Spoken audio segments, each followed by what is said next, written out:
Muy buenas tardes a todos y a todas. Después de esta magnífica conferencia que nos ha dado el doctor Pascual Leone, que nos ha puesto el reto de la parada en boxes en sanidad y nos ha ilustrado un poco sobre ese gran desconocido que es nuestro cerebro, pasamos a la... Gracias, doctor. No sé dónde está, se ha sentado por ahí. Muchísimas gracias. Pasamos al último acto de la jornada y corre a cargo del doctor Enrique Rojas, que acaba de subir aquí al escenario. El doctor Enrique Rojas es catedrático de psiquiatría y director del Instituto Español de Investigaciones Psiquiátricas en Madrid. Ha sido premio extraordinario del doctorado por una investigación realizada durante 3 años sobre los intentos de suicidio no consumados. Pertenece al capítulo español del Club de Roma y ha recibido máster de alta dirección de España. Además, a principios de este año 2022 le ha sido otorgado el premio Pasteur por su trayectoria clínica. Ha vendido más de 3 millones de libros. Aquí a la salida estará para firmar su último libro, si los que quieran. Sus publicaciones se refieren a 2 ámbitos fundamentales. Uno, libros clínicos sobre psiquiatría, como Adiós a la depresión, la ansiedad y quién eres, sobre trastornos de la personalidad. Y libros de carácter psicológico y humanístico, como No te rindas, 5 consejos para potenciar la inteligencia, El hombre light o el último, Todo lo que tienes que saber sobre la vida. Sus libros están traducidos a distintos idiomas, desde el inglés hasta el ruso, pasando por el portugués, por el italiano, el polaco y el alemán, y quizás el portugués también vendrá después. Pero podríamos estar hablando del doctor Enrique Rojas sin parar, no acabaríamos. Pero para dar una pincelada personal, y que creo que para él también seguro que es lo más importante, es padre de Marian Rojas Estapé, que también es psiquiatra y que ha publicado 2 libros en los últimos años con muy buena acogida. Uno es Cómo hacer que te pasen cosas buenas, eso nos interesa a todos, y Encuentra tu persona vitamina, también es importante. El doctor Enrique Rojas acaba de impartir la conferencia clausura del Congreso Mundial de las Familias celebrado en México el 1 de octubre de este mismo año, hace nada. La conferencia que hoy nos va a impartir tiene como título La personalidad, indicadores. Dicen que la personalidad es la forma de ser de un sujeto, la suma de las pautas de conducta, determinadas por la herencia, el ambiente y la propia experiencia de la vida. La personalidad es el sello particular de cada uno. Pues bien, estas son palabras del propio doctor Rojas, que ahora nos va a ilustrar, y que sirvan como preludio de la magnífica charla con la que ahora mismo nos va a deleitar. Compañeros y compañeras, con todos vosotros, el doctor Enrique Rojas. Gracias.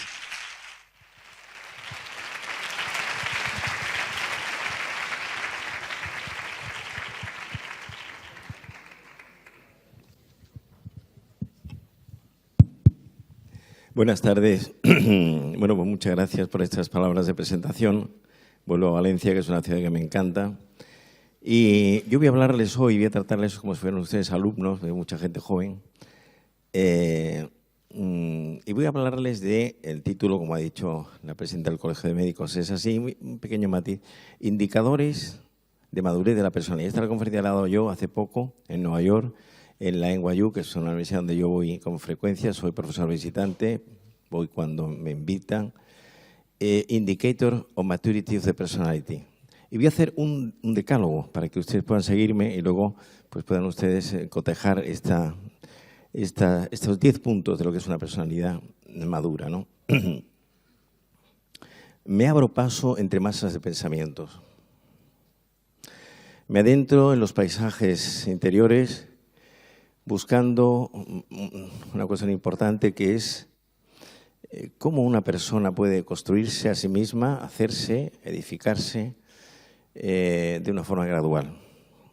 Yo sigo más los criterios de la psiquiatría americana, la American Psychiatry Association, los sigo más que los criterios europeos, que se llaman la clasificación el CIE-10. ¿Por qué? Porque me gusta mucho cómo funcionan y cómo establecen. Hoy existe, dentro de este glosario, que está recogido en un libro que se llama el DSM-5, Disease Statistical Mental 5, se recogen todos los trastornos de la psicológicos, psiquiátricos, todos. Y aparece una cosa nueva, que son las enfermedades de la personalidad, que se llaman en inglés personality disorder y en español se llama trastornos de la personalidad, y con una cierta licencia que no sería correcta, serían las enfermedades de la personalidad. Miren ustedes, lo más importante en esta vida no es tener buenas cartas, sino saber jugarlas. Conozco mucha gente en Madrid y en medio mundo, acabo de venir de México y de Colombia hace unas semanas, que ha tenido muchas buenas dotaciones y ha jugado muy mal los grandes temas que los voy a apuntar en esta hora de mi conferencia a todos ustedes. Mi último libro, Todo lo que tienes que saber sobre la vida, es un libro que me gustaría, acabamos de sacar una edición nueva, tenemos 10 ediciones en relativamente poco tiempo, es un GPS, es que te ayuda a manejarte en este mundo que vivimos apasionante y complejo, bombardeado de noticias y de cosas, ¿no? Y también podría decir que mi libro es una botella que encuentra el náufrago en alta mar. Y dentro hay un mensaje, tierra a la vista. Entonces, para mí la felicidad consiste, entre otras cosas, porque sería un riesgo decir una definición tan estricta en un tema tan rico, tan variado, la felicidad consiste en dos cosas fundamentalmente. Tener una personalidad equilibrada, tener una personalidad madura, no una personalidad perfecta, sería el puente de entrada, el puente levadizo de entrada al castillo de la felicidad. Y mutatis mutandi, una personalidad desequilibrada sufre mucho porque no está bien. Y en segundo lugar, la segunda cosa de la felicidad consiste en tener un proyecto de vida, un programa, en donde se hospedan, residen, habitan, se cuelan 4 grandes temas: amor, trabajo, cultura y amistad. Y se abren en abanico. Pues bien, hoy vamos a referirnos en esta tarde con ustedes aquí, voy a referirme a la primera, que es la personalidad. Primero voy a hacer una definición de la personalidad y cuáles son los indicadores, las manifestaciones de que alguien tiene una cierta madurez. La madurez absoluta se da en el otro barrio. Sí, hay que aspirar a una madurez relativa, que significa una buena construcción de las distintas piezas que residen dentro de nuestra personalidad. La palabra personalidad tiene unas etimologías muy interesantes. Personare, en latín, que significa resonar a través de algo, y prosopon, del griego, que era cara o cabeza. En el mundo antiguo, en el mundo griego-romano, la personalidad era la careta que se ponían los actores en las representaciones teatrales, a través de la cual salía resonando la voz del actor. En el latín más moderno, uno, unum, lo único, lo singular, o persum del etrusco, que significa el espolón de un navío, es decir, la parte delantera. Por eso la felicidad, la personalidad se manifiesta sobre todo, en una primera aproximación, en la cara. Bien, ¿qué es la personalidad? Voy a darles a ustedes, voy a espigar unas cuantas definiciones de la personalidad. La personalidad es aquel conjunto de pautas de conducta actuales y potenciales, presentes y enmascaradas, que dan lugar a una forma de ser, que tiene 3 notas esenciales en su sinfonía, que son una parte, que es el equipaje genético y que se llama temperamento. Decimos en el lenguaje coloquial, tiene el mismo temperamento que su padre. Temperamento es la parte hereditaria de la personalidad. En segundo lugar, una parte adquirida, que se llama carácter, y que es la forma de ser que ha venido de la educación, de la familia, de los estudios y de un largo etcétera. Y la tercera dimensión de la personalidad es la biografía, la historia personal. ¿Qué has hecho con tu vida? Le preguntamos nosotros, yo soy médico, psiquiatra, pero hacemos una historia clínica y la historia clínica es una historia presente, las 3 grandes preguntas. Citaba Pascual Leone hace un rato a Hipócrates, las 3 preguntas hipocráticas ante alguien que viene por primera vez a la consulta. ¿Qué te pasa? ¿Qué te ocurre? ¿Por qué vienes? ¿Desde cuándo? ¿Y a qué lo atribuyes? Entonces, tenemos muy claro que la personalidad tiene pues estas 3 herramientas que se confunden, saltan, suben, bajan, se arremolinan, se mueven dentro del mapa del mundo personal. La personalidad se presenta sobre todo, como decía antes, en la cara. Todo el cuerpo depende de la cara. La cara es emblemática. La cara es el espejo del alma. Decimos muchas veces en el lenguaje coloquial, no me gustó su cara, la cara que puso, dio la cara. Uno se enamora para la cara. Lo que son los ojos, la mirada, la morfología de la cara, lo que es una persona bella, ¿no? La belleza tiene muchos matices, uno externo que aparece notarialmente en la cara y luego está la belleza interior, que esa es una tarea de espeleología. Hay que bajar al sótano de la personalidad para descubrir lo que esa persona tiene dentro.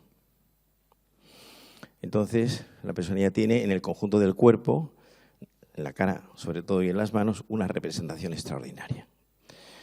Pues bien, vamos a ver ahora, voy a hacerles, como digo, 10 puntos de lo que es, desde el punto de vista del autor. Yo soy psiquiatra, soy catedrático, pero otro puede decir puede dar otra, digamos, nomenclatura, ¿no? Voy a ponerles un ejemplo antes de entrar en el decálogo. Hace unos días estaba yo en el Teatro Real de Madrid, tengo una gran pasión por la música clásica y estaba oyendo a Beethoven. Beethoven es un genio, probablemente Beethoven y Mozart son el Cervantes y el Shakespeare en la literatura y en la música, ¿no? Y estaba oyendo la sinfonía número 5, que es la Sinfonía del Destino, que dice Beethoven tiene un ritornello precioso de entrada, y dice Beethoven es la llamada del destino en las puertas del alma. Es impactante. Y yo estaba con mi mujer y con mucha gente, era un día de la oración, estaban los reyes de España, don Felipe y la reina, y yo estaba oyendo a los profesores, los tenía muy cerca, los profesores de la orquesta. Pues bien, los profesores, haciendo una comparación, son las funciones psíquicas, la percepción, la memoria, el pensamiento, la conciencia, la afectividad y un largo etcétera. Esa es la personalidad. Y el director de orquesta es la persona que es capaz de aunar todas esas herramientas que tenemos nosotros, que son de una gran riqueza, para dar lugar a una sinfonía que es la conducta de alguien. Pues bien, primer indicador de madurez de la personalidad. Una persona es madura cuando ha tenido modelos de identidad sanos, atractivos, sugerentes en su vida. Yo recuerdo cuando era estudiante de medicina, pues yo tenía una agenda en donde iba apuntando, yo lo copié de mi hermano mayor era notario y fue un referente para mí, junto con mis padres, que apuntaba casi todo. Y yo dije, pues a mí me gustaría ser como tú. Dije, mi hermano me llevaba 15 años, ¿no? O como nuestro padre, ¿no? Entonces, el modelo es algún referente fuerte, firme, sólido, compacto, atractivo, que yo quiero imitar. Vivimos en una sociedad neurótica. O sea, esta es una sociedad repleta de cosas buenas, de avances técnicos. He estado hace poco en Tokio, 15 horas de Madrid. Iba tomando una cena extraordinaria, bebiendo un vino también español extraordinario. El avión no se movía. Es decir, los avances increíbles en psiquiatría se curan el 90% de las enfermedades psíquicas, es decir, y la sociedad está perdida. La gente, o sea, cantidad de ejemplos, un botón de muestra. Yo soy muy positivo, pero tengo que ser realista. Me decía lo de un periodista del periódico El Mundo, de cuyo nombre no quiero acordarme. Doctor, me interesa mucho la vida de los famosos, siempre que esté rota. Yo quiero contar la vida de los famosos los sábados en El Mundo con una condición, que esté saltando por los aires. ¿Esto qué significa? Significa que estamos repletos, llenos de modelos de identidad chatos, pobres, vacíos, huecos. Y entonces esto produce lo que está pasando. Mucha gente, cuando uno analiza la personalidad, ¿quiénes han sido tus referentes? Miren ustedes, merecería la pena que yo venga hoy de Madrid a Valencia, por lo decir ahora. Un buen padre vale más que 100 maestros. Y una buena madre es como una universidad doméstica. Los padres no podemos pretender, yo tengo 5 hijos, los padres no podemos pretender que nuestros hijos practiquen cosas que nosotros no hacemos. Por eso somos el primer referente. Hay más, lógicamente. Yo he tenido en mi vida la suerte de tener muchas personas a imitar, a copiar esto de este y esto de aquello, ¿no? Por lo tanto, ese sería el primer indicador de madurez. En segundo lugar, una persona es madura cuando ha superado las heridas del pasado. Nosotros tenemos una ecuación, los 3 éxtasis temporales, pasado, presente y futuro, y podemos decir que una persona psicológicamente sana tiene esta ecuación. Vive instalada en el presente, ha sido capaz de superar las heridas del pasado con todo lo que eso significa y vive abierta hacia el porvenir. Lo voy a decir de una manera más, yendo a mi libro, a mi último libro. La felicidad consiste en tener buena salud y mala memoria. La capacidad para olvidar lo malo es salud mental. Y al revés, una persona atrapada en los recuerdos negativos, en los traumas de atrás. Esta mañana he visto una chica que ha venido por primera vez a la consulta, una chica de Madrid, 18 años, 3 intentos de suicidio, ha venido con los padres, ha estado con ella solas, con los padres a solas, con ella y con los padres juntos. Me decía, el último día estoy ingresada en el Hospital Clínico de Madrid 10 días, se intentó cortar las venas. Y entonces, hablando con ella, pues me impresiona mucho, sin sentido, sin fundamento, abandonó los estudios, está dedicada todo el día a observarse a sí misma, ahora tiene una cierta anorexia, obsesión por no engordar y al mismo tiempo tiene una dismorfofobia que se ha colado en su personalidad. Dismorfofobia es una enfermedad, el nombre no es un nombre bonito, no es un nombre elegante, cacofónicamente no suena bien.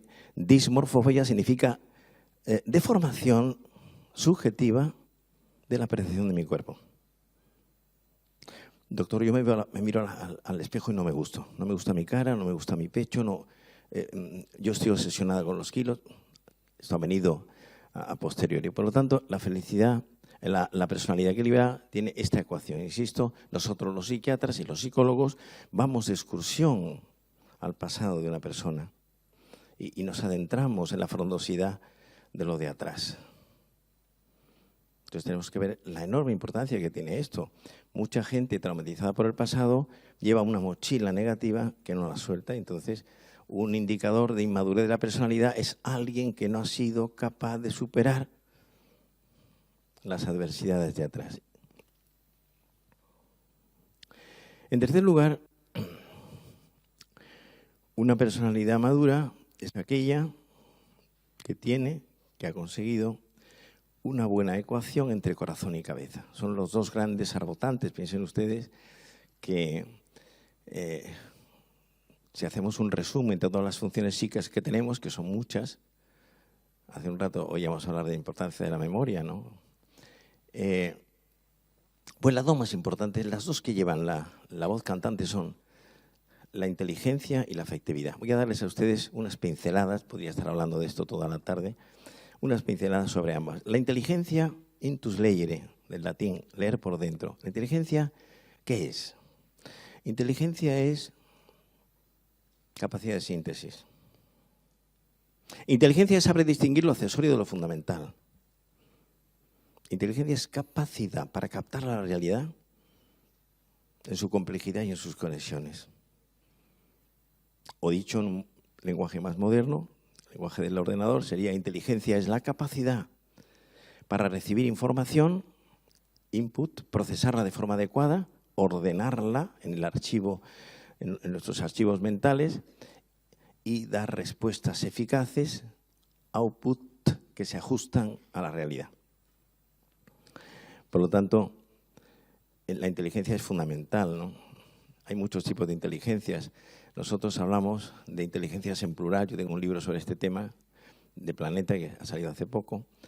5 consejos para potenciar la inteligencia. Es un libro pues, que habla de este tema, ¿no? Y hablamos de inteligencias en plural: teórica, práctica, social, analítica, sintética, discursiva, matemática, oral. Es decir, hay 2 que se han puesto de moda en los últimos años, que son, hablaré de ellas en el curso de mis palabras, la inteligencia emocional de la mano de Goleman y la inteligencia auxiliar, que tiene muchas paternidades o muchos autores los que han colaborado en esta modalidad.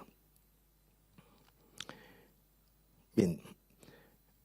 Afectividad. La afectividad es el modo, la manera, como nosotros nos impactan los acontecimientos de fuera. Y tiene el elemento fundamental, el patrón de la nave de este acantilado se llaman los sentimientos. Son la manera habitual como uno va a México es en avión. O sea, lo que seas millonario te vas en barco y tarda 2 meses.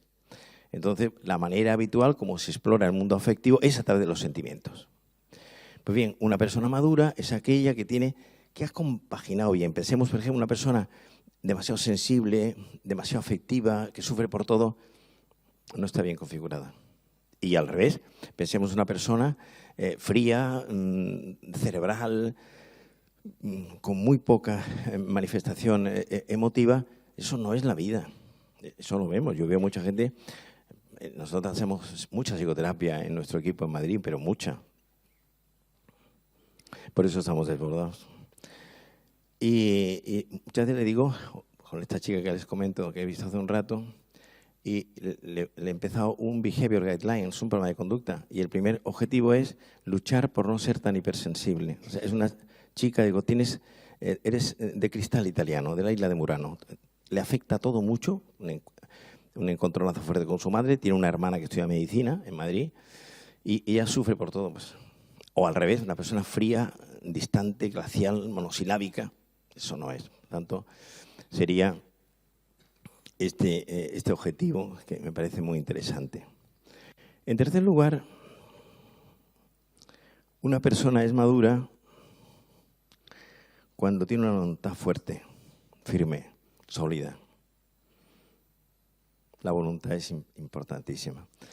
Y la voluntad significa, voy a darles una definición, la voluntad es la capacidad para ponerme objetivos concretos y medibles y luchar por irlos alcanzando. La voluntad no es genética, es adquirida. Y entonces la voluntad se adquiere poco a poco.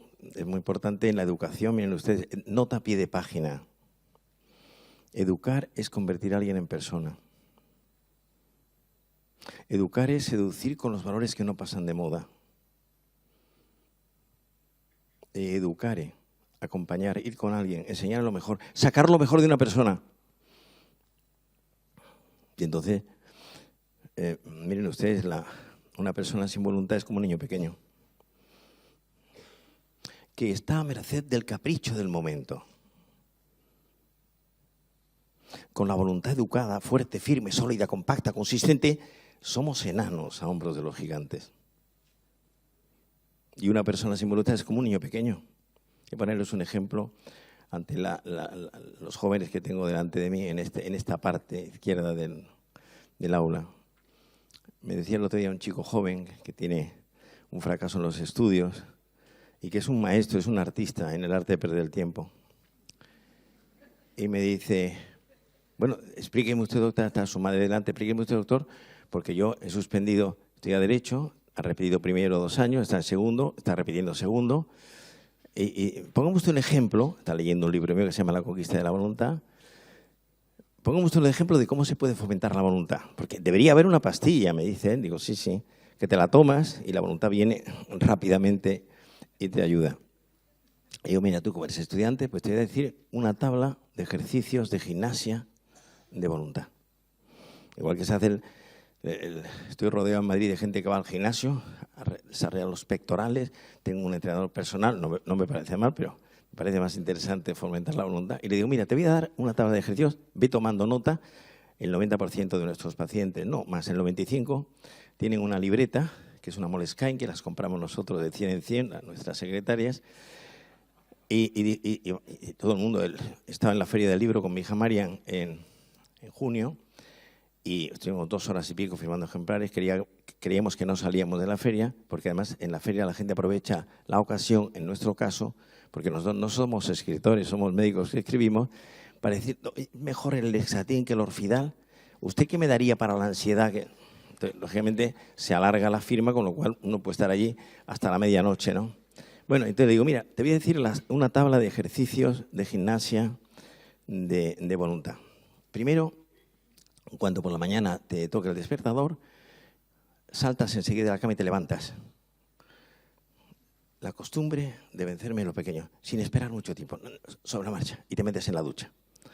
Después vas a clase y ¿sueles tomar apuntes? No, porque prefiero mirar al profesor y tomo apuntes de todo lo que dice, estando muy atento, porque eso provoca que en un territorio del cerebro se grabe mucho mejor lo que yo estoy oyendo y me mantengo atento.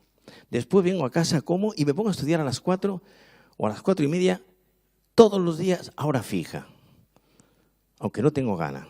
Y después por la tarde ayudo a un hermano mío a hacer los deberes, que no me apetece nada, y más tarde ordeno mi habitación, que la tengo hecha una leonera. La costumbre, le digo, este es el ritornelo, la costumbre de vencerme en lo pequeño.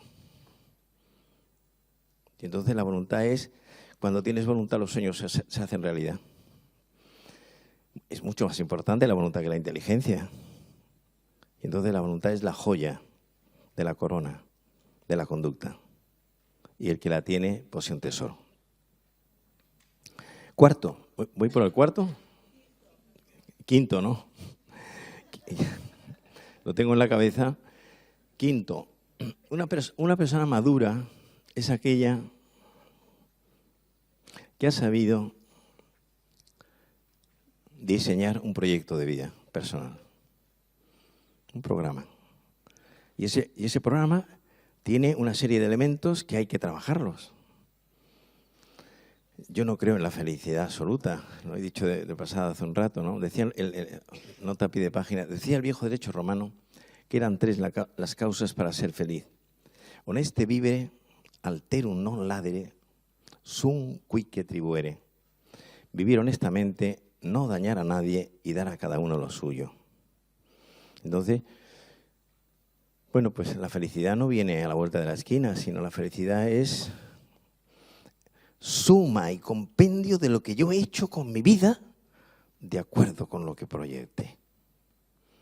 Y entonces este proyecto de vida tiene que tener 4 grandes notas y una añadida como telón de fondo, que son amor, trabajo, cultura y amistad. Y cada una de ellas se abre a sí misma. Y como telón de fondo, las aficiones. Amor y trabajo conjugan el verbo ser feliz. Miren ustedes, esta tetralogía saca lo mejor de cada uno, y entonces, y la tengo muy trabajada desde hace mucho tiempo y la he expuesto en muchos libros. Presentaba yo un libro mío en alemán en Múnich hace poco. Yo no hablo alemán, lo presentaba en inglés y hablaba de este tema. ¿Qué estás haciendo con tu vida? Entonces, las 2 más importantes son amor y trabajo. La vida afectiva y la vida profesional. Por lo tanto, el proyecto de vida te lleva, te conduce, aterriza, slippery slope, como una rampa deslizante, te lleva a la felicidad. Insisto, la felicidad absoluta no existe, hay que aspirar a una felicidad razonable. Y no existe la felicidad absoluta, entre otras cosas, porque ¿cuántas veces nuestra cabeza nos juega malas pasadas? Porque para estar solo y estar bien hay que estar muy equilibrado. ¿Cuántos altibajos de ánimo veo yo en la gente joven por las cosas que pasan, por las dificultades de la vida, y porque muchas veces hay pensamientos intrusos que aguijonean a la persona por dentro? Sexto, una persona madura es aquella que ha sabido gestionar de forma sana su vida afectiva. Y la vida afectiva, con todo lo que significa. La vida afectiva, voy a ponerles un ejemplo gráfico de lo que, para que ustedes lo entiendan, sobre todo la gente joven, mejor este tema. Les pongo una comparación. Imagínense ustedes la siguiente escena. Un hombre ya maduro está muriendo en el lecho de su casa y hay 4 personajes que contemplan la escena. En primer lugar, la mujer, que lógicamente está allí, casi se muere ella, porque se muere un trozo de su vida, que es su marido. Y entonces la afectación psicológica, la experiencia afectiva que tiene es de primer nivel, porque se va una parte de su historia. En segundo lugar está el médico, que está allí por razón de su oficio, como profesional de la salud, pero está también bastante más lejos, porque se preocupa de su paciente, trata de hacerlo mejor en ese momento que es la muerte. Toda filosofía nace a orillas de la muerte. Cuando alguien muy cercano se muere, uno empieza a pensar lo que es la vida. Un poquito más lejos está un periodista que está captando, porque la persona que muere es conocida, tiene un cierto renombre, y está captando esos momentos para transmitir una crónica a sus lectores. Pero no está allí realmente, su corazón está en otras cosas. Y en cuarto lugar hay un pintor, que está mucho más lejos desde el punto de vista afectivo, que está captando el drama de lo que es la muerte, que una persona se va de este mundo y no vuelve. Y las luces, las sombras, el paisaje, eso es la afectividad. Es el modo, la manera como somos afectados por las circunstancias de nuestra vida y cómo calan, cómo se cuelan dentro de nosotros. Muy bien, en este apartado, en esta manifestación de madurez, significa dos cosas. Una, acertar en la elección afectiva. Y dos, trabajar el amor elegido. Miren ustedes, estaba hace poco con un psiquiatra americano que se dedica a este tema, que se llama Aaron Beck, que es catedrático de Pensilvania y ahora está en Nueva York. A Aaron Beck le recomiendo un libro suyo que se llama Love Is Never Enough, pero en español, que lo ha traducido una editorial argentina que ahora ha comprado Planeta, que se llama Paidós. El libro se llama Solo con el amor no basta. Aaron Beck, B-E-C-K. Bueno, y hablaba con él de este tema. O sea, me decía, en mi experiencia de psiquiatra de muchos años, me decía él, más de la mitad de las parejas que conozco se han equivocado en la elección afectiva. Yo suelo decir, la belleza de una mujer ha perdido muchos hombres. Entonces, porque cada uno elige, en general, a alguien para compartir la vida cuando tiene 20 y tantos años. Los amores tardíos son distintos, ¿no? Entonces, acertar, hitting the mark in the affective choice, dar en la diana. Por ejemplo, tengo otra hija mía, además de Marian, que trabaja conmigo, mi hija Isabel, que es psicóloga, y con gran frecuencia recomiendan a parejas que llevan mucho tiempo saliendo y en relaciones tortuosas que no se casen, que no se comprometan, que suelten esa relación, haciéndolo desdramatizando en lo que sea posible. Y la segunda cosa es acertar, trabajar el amor elegido. Yo no creo en el amor eterno. Yo creo en el amor que se trabaja día a día. En ese sí creo. Y el amor es alquimia, y magia, y códigos secretos, y complicidad. Arte y oficio. El amor es el texto eterno ardiendo al borde del camino. Y entonces, qué fácil es enamorarse y qué complejo mantenerse enamorado. Y ahí entra una serie de habilidades. Esa es la inteligencia emocional. La capacidad para mezclar con arte y oficio los instrumentos de la razón y de la afectividad. Miren ustedes, la primera epidemia en Occidente, en este momento, la primera epidemia psicológica en Occidente, no es el estrés, no son las depresiones, no son las crisis de pánico, son los divorcios. One couple after another broken, una detrás de otra. Aquí, allí, ¿Por qué? Dice un texto clásico, fundata enim era supra petram. Fundata enim. El edificio no se derrumbó porque estaba edificado sobre piedra. ¿Cuántos amores están edificados sobre arena, sin fundamento, sin base? No hay amor sin cultura. Nosotros recomendamos a muchísima gente que lea libros sobre el tema afectivo, sobre el amor, que hay muchos. Ahora me miré uno de un americano, Gary Chapman, Los 5 lenguajes del amor, que se ha publicado hace poco en español. Es decir, la ignorancia en temas afectivos es dramática. Es lo que está ocurriendo. Dice un poeta español del siglo XII, y venga de Córdoba,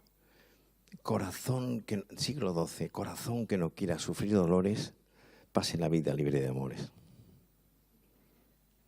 Y entonces, explicarle a la gente este tema tan importante. Séptimo, ¿no? Séptimo. Ustedes están haciendo de ayudantes míos porque tengo el decálogo en la cabeza. Séptimo, una persona madura es aquella que ha sabido situar de forma sana la sexualidad. Es una pieza importantísima de nuestro patrimonio psicológico y hay que situarla de forma. ¿Dónde debe estar la sexualidad? ¿Está en algún sitio? ¿Está en todas partes? ¿Está en ninguna? Miren ustedes, para que la sexualidad sea sana, positiva, madura, humana, tiene que estar dentro del campo de los sentimientos.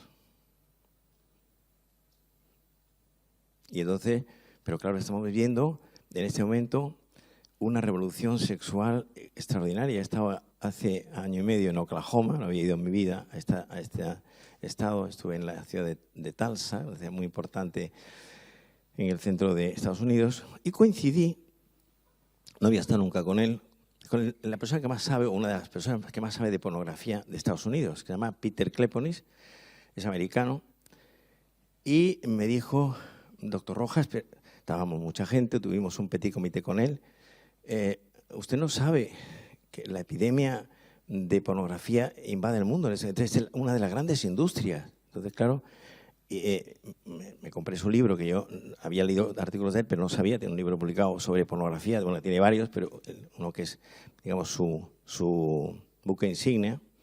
Entonces, miren ustedes, hay dos revoluciones sexuales. La Revolución de Mayo del 68 hace el amor y no la guerra, y la segunda, que se puede llamar la revolución sexual global, que es tú haz lo que quieras con la sexualidad sin sentirte culpable. Es decir, desaparece el concepto judío-cristiano de la culpa, que es muy importante. Entonces, pues nos encontramos con lo que está pasando ahora en la sociedad. El mundo se ha vuelto un planeta global. Entonces, por centrar el tema, miren usted, hay dos maneras de entender la sexualidad o de vivirla. El sexo sin amor y en el otro extremo, la sexualidad con amor comprometido. El sexo sin amor es una relación de usar y tirar. To use and to throw away. Ayer, dice uno, hice el amor con una chica que conocí el otro día en una fiesta, que no recuerdo cómo se llamaba. Eso no es amor. Bueno, también Fidel Castro decía que en Cuba había democracia. Eso es otra cosa. Porque esta sociedad en la que estamos, las personas son utilizadas muchas veces como si fueran cosas. Uso y tiro. Sexo sin amor. Y en el otro extremo está la sexualidad con amor comprometido, que es una relación, es física, es psicológica, es cultural, es espiritual, es una gran sinfonía. Es todo junto, sumario a la vez. La primera es una relación cuerpo a cuerpo. La segunda es una relación de persona a persona que te ayuda a crecer como ser humano. Y entonces, el gobierno de la sexualidad, situar la sexualidad bien, sabiendo el bombardeo actual sobre este tema, y el sexo se ha convertido en una cosa banal y divertida. Y entonces la sexualidad tiene una enorme importancia, pero hay que situarla bien y hay que saber que la sexualidad sana está dentro del mundo sentimental y tiene que haber, para que sea sano, un compromiso. Si no lo hay, en el mundo romano, en la decadencia del Imperio Romano, los romanos comían, vomitaban y siguen comiendo. La sexualidad tiene que estar dentro del amor. 8.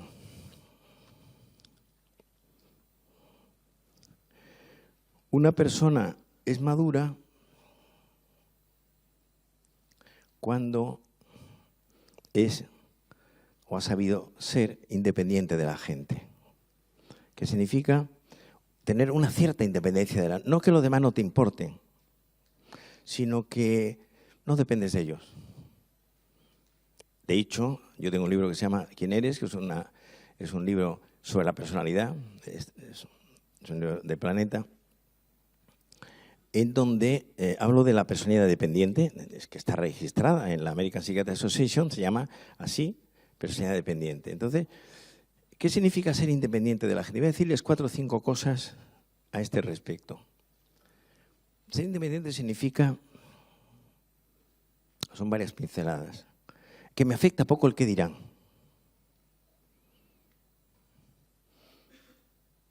Es decir, nosotros no podemos estar pendientes del comentario ajeno. Yo, que por ejemplo, que voy mucho pues, a la televisión, o a la radio, o a la prensa y tal, pues mucha gente me dice, el día me encontré una señora por la calle, Serrano de Madrid, me dice, su último libro me ha parecido demasiado denso, y no he pasado de la mitad.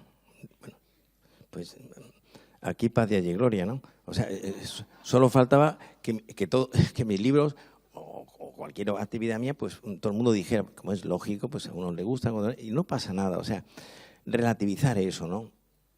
El que dirán. En segundo lugar, una persona es independiente de los demás cuando lucha por ser natural. La naturalidad es espontaneidad, sencillez, simplicidad, no querer aparentar más de lo que uno es. Y esto es la aristocracia de la conducta. Una persona natural es una persona que no tiene tres caras, son tres fachadas, depende de... Otra manifestación de independencia es no buscar la aprobación de los demás. A mí me aprueba o me suspende mi conducta alguien muy cercano. Una persona que me quiere, que me conoce, que sabe cómo, y me dice, oye, corrige esto, hay una cosa tuya, hay un defecto, hay un fallo. Si no, ser muy independiente de los comentarios, ¿no? Pero teniendo las ideas claras y teniendo, insisto, modelos de identidad, gente cercana que nos ayude en ese sentido. Luego, otra manifestación es relativizar cualquier metida de pata o cualquier fallo que es presenciado por otros. Miren ustedes, qué importante es en esta vida tener perspectiva. Long term vision, visión larga. Veo mucha gente que tiene una visión muy chata, muy corta, y de un problema hace un drama. Yo le digo a esta gente, pon las luces largas. Las águilas, el vuelo, que es impresionante, la altura, relativizas los éxitos, los fracasos, los sinsabores, las cosas que te ocurren, ¿no? Bien, ser independiente, por lo tanto, significa un paso muy positivo al frente.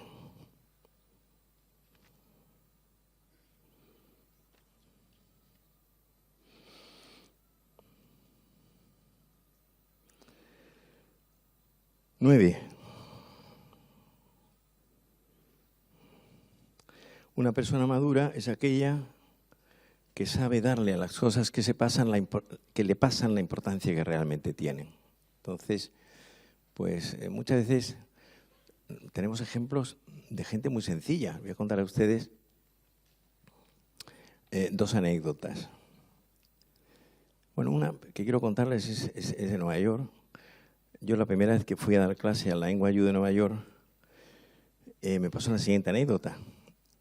El director del entonces, ahora ya no está, el director del departamento de psiquiatría, me preguntó un día, doctor Rojas, ¿cuál es su especialidad? Yo, claro, había estado yo unos días en el departamento de vomitadoras crónicas, que es un servicio, la NYU tiene un hospital en la calle 27, esquina de la Primera Avenida, Bellevue se llama, no sé, muy conocido. Había estado unos días en el servicio que se dedican las anoréxicas bulímicas, que solo se trabajan las que son las que vomitan, es decir, la superespecialización. Entonces le digo yo al profesor, al director del departamento, catedrático de psiquiatría de Nueva York, le digo, pues profesor, yo me dedico sobre todo a las depresiones. Me dijo, pero a todas, escandalizado. Dije, bueno, a las depresiones del adulto. Y me dijo, pero a todas las del adulto. Días más tarde le pregunté yo a él, en una comida con un grupo de compañeros de esta universidad, le pregunté, profesor, ¿cuál es su fellowship? ¿Cuál es la tecla que usted más toca? Y me dijo, yo me dedico a tratar solo psiquiatras neuróticos. Y le dije yo, ¿pero a todos? Ojo con los psiquiatras, hay que saber a qué psiquiatra va uno. ¿Por qué? Por esto que les digo, porque yo conozco algunos psiquiatras, no muchos, algunos psiquiatras, pues que saben mucho de pastillas, de fármacos y tal, pero que en consejos o en psicoterapia, pues patinan. Bien, por lo tanto, este sería otro punto. No quiero dejarme en el tintero nada de lo que tengo aquí en esta pequeña... Bien, entonces, aprender a darle a las cosas la importancia que tienen. Hay una cierta tendencia en nosotros que somos latinos a convertir los problemas en dramas. Entonces, es fundamental que esto se haga de esta especie de justeza de juicio, de valorar las cosas bien. Otra anécdota que se me ha ido de la cabeza que tenía, que quiero contarles. Yo tengo una hija que vive en Ávila, voy a verla una vez al mes, y suelo ir en domingo. Venimos de la ciudad de Ávila, que es una ciudad importantísima, 50.000 habitantes, pero tiene las grandes murallas de Ávila, que son del siglo XI, de Florín de Pituenga, un personaje importantísimo, que se hicieron en 20 años y que está en perfecto estado de conservación. Y venimos de Ávila, venía con mi mujer, venía con algunos nietos y con alguna hija, y de pronto pues uno de mis nietos quiere ir al baño, y entonces pues paramos, pero tuvieron la mala suerte de parar en una gasolinera cutre, o sea, era como de tercera división, pero había que parar allí. Nos bajamos, porque mi nieto estaba con necesidad de ir al baño. Estoy saliendo, la chica que atiende, una persona solo, una chica de unos 30 y algo de años, que atendía, o sea, servía gasolina, y la mini tienda que había allí estaba ella. Le digo, no, es que mi nieto quiere ir al baño, y dice, acabamos de limpiarlo, llegan ustedes en el mejor momento. Dije yo, asombrado de la... Y digo, oye, este otro pequeño tiene problema de garraspera de garganta. Tenemos la mejor miel de la zona, porque la hace mi abuela. Digo, pues, ¿quiere usted un par de botes? Digo, bueno, pues me lo llevo. Sigo avanzando y me dice, ¿le gustan a usted las naranjas? Yo digo, pues sí, tenemos las mejores naranjas, mejores que la de Valencia. ¿Quiere usted llevarse un par de sacos pequeños? Digo, pues me lo llevo. Sigo hablando con ella y de pronto llego al coche. Mi mujer me dice, ¿pero qué es esto? La miel, las naranjas, el tal. Y le digo a la chica, digo, ¿qué encanta usted es feliz? Dice, pero me dice, ¿cómo no voy a ser feliz si lo tengo casi todo? Estoy en la mejor gasolinera de la provincia de Ávila. Me encanta lo que hago, y luego clientes como usted. Por cierto, ¿usted a qué se dedica? Digo, pues soy médico. Me dice, ¿pero de qué especialidad? Digo, de la cabeza. Y me dice, ¿pero de toda? Digo, no, de la parte de arriba. Entonces yo pensaba, esta mujer, 30 años, en la gasolinera, con este entusiasmo, yo me podía haber llevado media tienda. La felicidad no depende de la realidad, sino de la interpretación de la realidad que uno haga. O sea, lo que nos pasa es una cosa y cómo interpretamos lo que nos pasa es otra. Yo tengo pasión por un personaje del siglo XVI, me hubiera gustado haber sido su chofer, entonces no había coches, haber sido el niño de los recados, que es Tomás Moro. Tomás Moro, Inglaterra de Enrique VIII. Enrique VIII le gustaban mucho las mujeres, entonces no había revista del corazón, y se casó con la mujer de su hermano, que era Catalina Nagón, su hermano Arturo, luego con Catalina Howard. Bueno, tuvo 5 o 6 mujeres, que se sepa. Y en un momento dado quiso hablar su matrimonio apoyándose en textos del Antiguo Testamento, del Pentateuco, del Levítico y del Libro de los Números. Y no había democracia. El primer activo de democracia se produce en la Revolución Británica en 1648. Luego vendría la Revolución Francesa en 1789. No había democracia. Y entonces Tomás Moro tenía que firmar un papel y no lo hizo. Y se fue a la cárcel. Y murió en la cárcel. Le cortaron la cabeza con un hacha. La guillotina se inventa 2 siglos después. Y Tomás Moro, no ha tenido en Inglaterra un personaje igual en 4 siglos, escribió en su libro, Cartas desde la prisión, muero feliz porque muero por mis ideales. Y cuando él subía al cadalso para morir, repetía un texto clásico. Yo soy... quid nil adventes doniam possidentes. Repetía este estribillo latino. Yo soy como los que nada tienen y todo lo poseen. La felicidad consiste en hacer algo que merezca la pena con nuestra vida, algo grande, algo hermoso, cada uno según sus posibilidades y sus puntos de partida. Y 10, una persona es madura cuando tiene unos criterios morales y éticos estables. La moral es el arte de vivir con dignidad. La moral es, podríamos dar una definición un poco liberal, la moral es tratar a los demás como me gustaría ser tratado. Es un principio que está recogido en los libros clásicos. Entonces, pues piensen ustedes, hoy se ha colado en la sociedad dos notas muy negativas. Insisto, una sociedad con tantas cosas buenas, pero dos grandes notas negativas, que son la permisividad y el relativismo. Todo está permitido, menos lo que toca con el Código Penal, y no hay verdades absolutas, no hay una verdad sobre el hombre, sobre el ser humano. Entonces, todo depende de tu punto de vista. Y entonces el ser humano hoy mayoritariamente está sin referente y sin remitente, como una veleta en un tejado dando vueltas. Pues este es lo que quería comentarles. Voy a terminar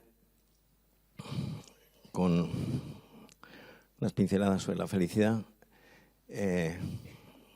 La felicidad consiste, lo he dicho antes, en trabajar con detalle estos 4 grandes asuntos: la vida afectiva, la vida profesional, la cultura y la amistad. El amor. Y el amor es un trabajo, el amor de la pareja es un trabajo, es artesanía psicológica, el trabajo. Nos pasamos la vida trabajando, el amor por el trabajo bien hecho. Dice el eclesiástico, ama tu oficio y envejece en él. La cultura. La cultura es un saber de 5 estrellas. Hoy hay muy poca cultura. Para tener cultura hace falta pagar el móvil y apagar las redes sociales, y es muy difícil. Y la cultura te hace libre, te hace volar. Dice un poeta del siglo de oro, volé tan alto, que le di a la caza alcance. Yo a todos mis alumnos en la universidad, por favor, leer, empezar un libro, una buena novela, apagar la televisión. Y los que lo hacen se aficionan, es minoría. Y la cultura, la estética de la inteligencia. Y luego la amistad. La amistad, decía, voy a terminar hablando de Cervantes, pero decía Don Quijote en las bodas de Camacho, amigo que no da y cuchillo que no corta, aunque se pierda no importa. Bien, voy a terminar con Cervantes y con Carlos V. Cervantes escribe El Quijote, la primera edición en 1605, la segunda en 1615. Cervantes muere en 1616, el mismo año que Shakespeare, curiosamente. Y Don Quijote y Sancho son el alma española. Todos tenemos un Don Quijote y un Sancho Panza dentro, ¿no? Y entonces, quiero explicarles a ustedes que qué importante es tener una buena percepción de la realidad. Que esto es lo que hace Sancho Panza con Don Quijote. En un momento determinado, Don Quijote ve unos gigantes que vienen hacia él para combatirlo y Sancho le dice, pues a merced ve que son molinos de viento. En otro momento, Don Quijote cree que está en un castillo con unas damas maravillosas y le dice Sancho, es la venta, son las aldeanas. Don Quijote le dice a las aldeanas, nunca fuera caballero de damas tan bien servido como fuera Don Quijote cuando de su aldea vino. Y Sancho le dice, pues eso son las mujeres del pueblo. En otro momento, Don Quijote percibe que un ejército viene contra él y Sancho le dice, son 2 manadas de ovejas que vienen con los pastores. Y otro pequeño ejemplo de Don Quijote, en un momento dado ve que un hombre viene hacia él en plena Mancha, en un animal de yugo, pero él lo ve como en un caballo maravilloso y que tiene un sombrero que brilla, que es una bacía de barbero, que es el barbero del pueblo, que se ha puesto la cosa de afeitar encima de la cabeza. Y le dice Sancho, es el barbero. Que sepamos aprender a captar nuestra realidad. Hoy y ahora. Y termino con Carlos V. Carlos V fue emperador de Alemania. 1515-1556. Era nieto de Isabel la Católica. Isabel la Católica muere en 1504. Y del rey Fernando de Castilla. Su madre era Juana de Castilla y su padre Felipe el Hermoso. Y dice esta frase con la que termino esta exposición mía esta tarde. Hablo de negocios en inglés. Hablo con los caballos en alemán. Canto en italiano. Hablo de amor en francés y rezo en español. Muchas gracias.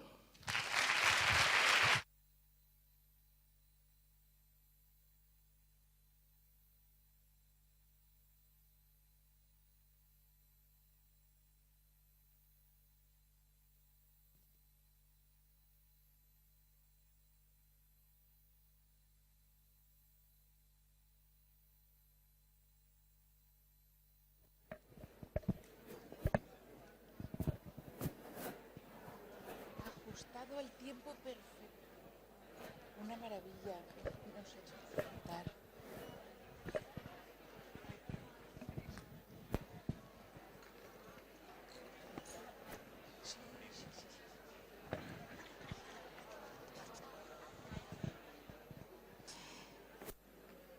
Bueno,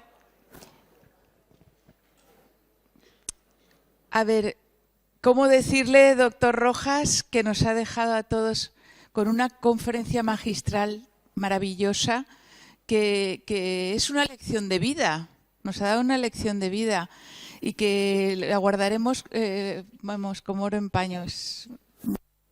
Muchísimas gracias, doctor.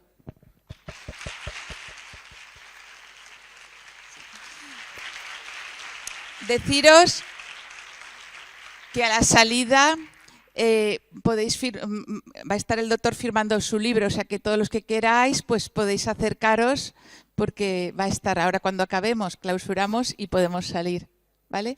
Muy bien, pues nada, llegamos a un momento en el que toca ya cerrar, doctor Barrios.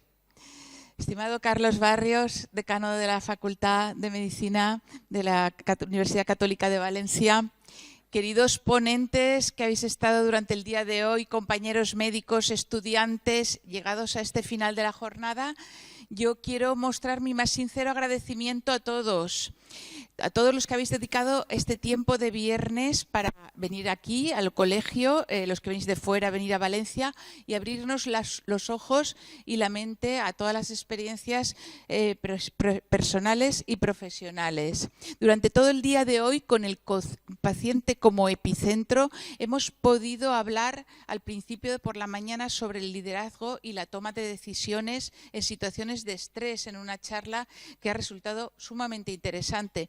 Después, esta tarde hemos disfrutado de la conversación que se ha mantenido nuestros compañeros sobre la figura del paciente como ser humano, como persona, curar versus cuidar. Y para culminar la jornada, estas dos conferencias magistrales que hemos tenido con el doctor Pascual Leone y con el doctor Enrique Rojas. Ahora, deciros que ha sido un auténtico lujo teneros a vosotros, teneros a estos ponentes que habéis llenado la sala Ramón y Cajal de este ilustre Colegio de Médicos de Valencia. Dar las gracias a la Universidad Católica de Valencia, el trabajo desempeñado por organizar este evento maravilloso. Gracias a los invitados que estáis por aquí, a todos vosotros por el recibimiento y desde luego yo creo que esto merece una segunda edición, doctor. Así que nosotros ponemos el colegio a vuestra disposición porque al año que viene pues sería interesante volver aquí si todos queréis y si se puede. Así que paso ya a la palabra al decano de la Universidad Católica de Valencia de Medicina. Gracias.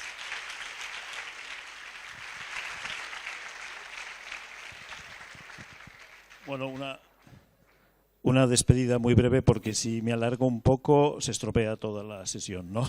Porque quedaré muy mal, ¿no? Muy por debajo del nivel de todas las presentaciones que se han hecho a lo largo del día.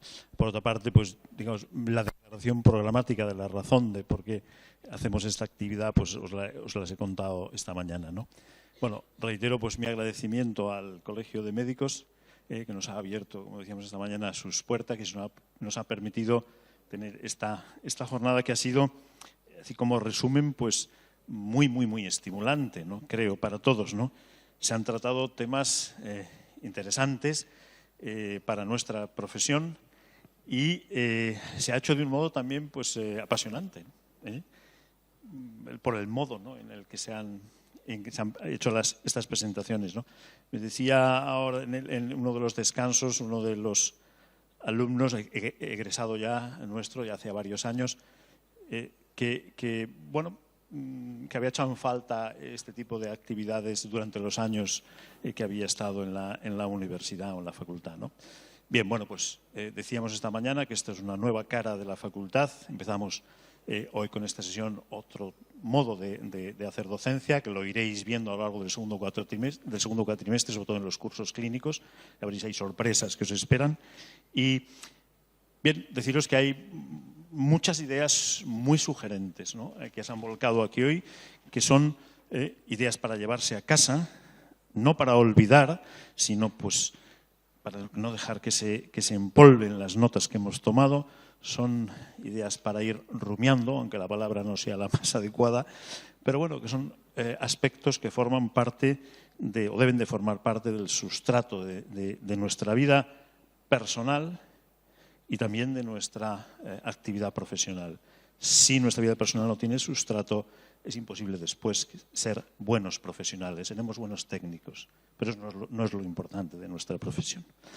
Pues nada más, gracias a todos por vuestra asistencia. Decir a los compañeros que no han podido acompañarnos que se han perdido una gran jornada. Es así, es así. Y gracias pues, a todas las entidades que nos han ayudado a tener este máster. Hasta luego.